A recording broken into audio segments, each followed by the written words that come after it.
Slang pernah menjadi simbol perlawanan. Suara jalanan yang lantang menampar ketidakadilan dengan musik yang berani dan lirik yang menggugah. Namun kini mereka seolah kehilangan arah, tajinya tumpul, suaranya melemah, dan kehadirannya lebih terasa seperti bayang-bayang masa lalu daripada kekuatan yang masih relevan. Lagu-lagu baru mereka nyaris tak meninggalkan bekas. Liriknya hambar, penuh basa-basi, kehilangan ruh pemberontakan yang dulu menjadi nafas utama mereka. Jika dulu slang menjadi momok bagi kekuasaan lewat kritik tajam, kini mereka seperti memilih bersahabat dengan kenyamanan dan aman dari kontroversi. Tidak lagi menantang, hanya menyesuaikan. Slang bukan hanya sekadar band. Mereka adalah simbol ikon perlawanan, suara jalanan, dan suara kaum kecil yang selama ini ditindas oleh sistem yang beku. Dari era 90-an hingga awal 2000-an, slang membawa bara perlawanan dalam lirik-liriknya. Lagu seperti Gosip Jalanan, Krisis BBM dan Seperti Para Koruptor bukan hanya menghibur, tapi menyentil, menggugat, dan menggugah. Namun dalam beberapa tahun terakhir, slang tampak kehilangan taring. Suara mereka yang dulu lantang kini menjadi samar, tenggelam dalam gemuruh acara-acara bersponsor, event resmi, dan peran-peran duta yang lebih diplomatis ketimbang ideologis. Lalu pertanyaannya, apakah kritik sosial masih relevan? Lebih dari itu, kritik sosial adalah nyawa slang. Saat mereka berhenti menggigit, mereka bukan slang yang dikenal publik. Di tengah kondisi sosial politik yang makin kompleks, ketika korupsi masih mengakar dan ketimpangan makin lebar, suara seperti slang justru sangat dibutuhkan. Mereka memiliki masa, pengaruh, dan sejarah. Apa jadinya jika suara itu hanya digunakan untuk menyanyikan cinta atau nostalgia? Penyakitan.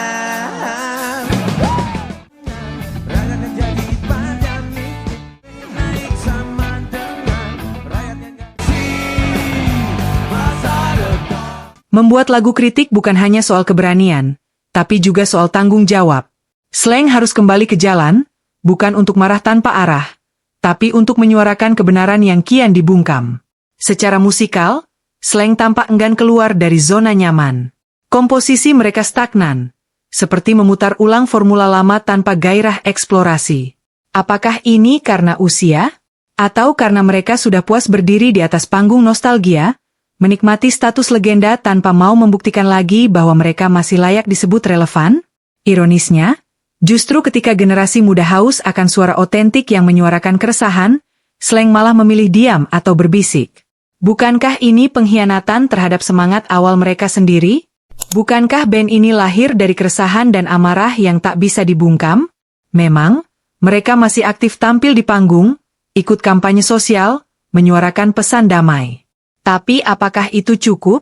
Atau justru itu adalah tameng dari kenyataan bahwa mereka telah jinak, kehilangan taji, dan terlalu nyaman jadi pahlawan masa lalu? Mereka tetap punya nama, tapi kehilangan gaung. Mereka punya sejarah, tapi nyaris tak punya kejutan. Kalau slang ingin kembali berarti, mereka harus berhenti bermain aman. Cukup jadi legenda tidur. Jika tak mau bangkit dan menggigit lagi, maka generasi baru akan mengingat slang bukan karena ketajamannya, tapi karena bagaimana mereka memudar dengan perlahan, dengan aman, dengan sopan dan dengan membosankan. Perbedaan antara slang dulu dan slang sekarang sangat mencolok, baik dari sisi musikalitas, lirik hingga sikap ideologis mereka terhadap masyarakat dan kekuasaan. Slang dikenal sebagai band yang vokal melawan ketidakadilan, lagu-lagu seperti Generasi Biru, Perkiraan Cuaca, atau Balikin adalah seruan keras terhadap korupsi, penindasan, dan kegilaan birokrasi. Mereka bukan hanya band, mereka adalah suara jalanan. Namun sekarang band ini terlihat lebih jinak, kritik sosial yang dulunya tajam kini terasa tumpul, seperti disengaja ditahan. Hubungan mereka yang kerap mesra dengan kekuasaan bahkan menimbulkan kesan bahwa mereka telah menjadi bagian dari sistem yang dulu mereka lawan. Saat ini mereka seperti kehilangan taringnya, dari singa menjadi kucing rumahan yang puas dielus kekuasaan. Mereka kini lebih cocok disebut band nasionalis yang jinak, bukan lagi suara perlawanan. Dulu slang adalah bara api yang membakar ketidakadilan. Kini, mereka lebih seperti dupa wangi di ruang tamu kekuasaan yang menghangatkan, tapi tidak mengganggu. Mereka hadir di banyak panggung kenegaraan, mengenakan senyum diplomatis, bukan lagi ekspresi perlawanan. Lagu-lagu mereka bukan lagi peluru kritik, melainkan gumpalan nostalgia yang aman dikonsumsi siapa saja termasuk mereka yang dulu jadi sasaran kritik itu sendiri.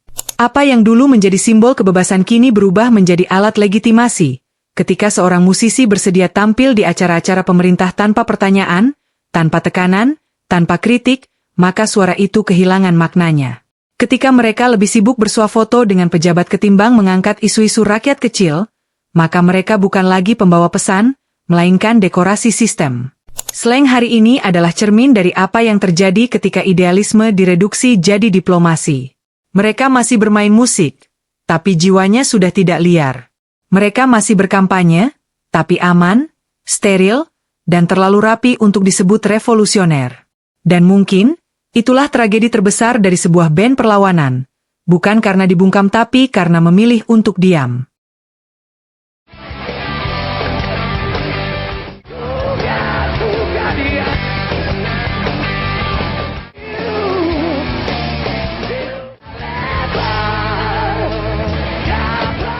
Musik slang yang dulu liar, mentah, penuh energi. Mereka tidak peduli tren, mereka menciptakan tren. Distorsi gitar dan gaya nyanyian kakak yang selengean adalah identitas yang tak tergantikan. Dan sekarang aransemen mereka lebih halus, lebih rapi, bahkan terkadang terlalu aman. Seolah mencoba menyenangkan semua orang, terutama pasar dan sponsor. Musik mereka kini terasa seperti produk massal, kehilangan nyawa dan karakter khas.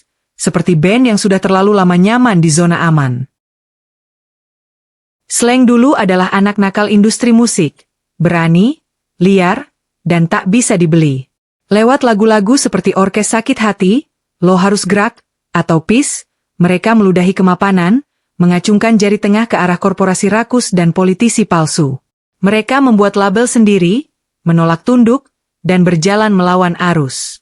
Mereka bukan sekadar band, mereka adalah gerakan. Tapi kini slang yang sama justru berdiri berdampingan dengan apa yang dulu mereka maki. Mereka jadi wajah dari produk-produk korporat, pengisi tetap panggung-panggung institusi negara, dan duta segala hal yang dahulu mereka anggap omong kosong. Slang hari ini lebih sering terdengar menyanyikan jingle ketimbang jeritan rakyat. Mereka bukan lagi penggerak perubahan, tapi bagian dari mesin yang ingin mereka hancurkan dulu. Dulu mereka meneriakan seperti para koruptor, sekarang mereka berdansa bersama koruptor yang ganti jas. Ini bukan lagi soal bertahan di industri. Ini soal menjual lidah untuk panggung. Slang dulu adalah bensin untuk api perlawanan. Sekarang, mereka adalah air di gelas para pemegang saham. Apa yang dulu disebut idealisme kini dipoles sebagai strategi bertahan hidup. Slang bukan berevolusi, mereka berasimilasi. Mereka menyerah. Dari pembakar sistem menjadi pelayan sistem. Dulu mereka menulis lagu dari kemarahan, kini mereka membaca naskah dari manajemen.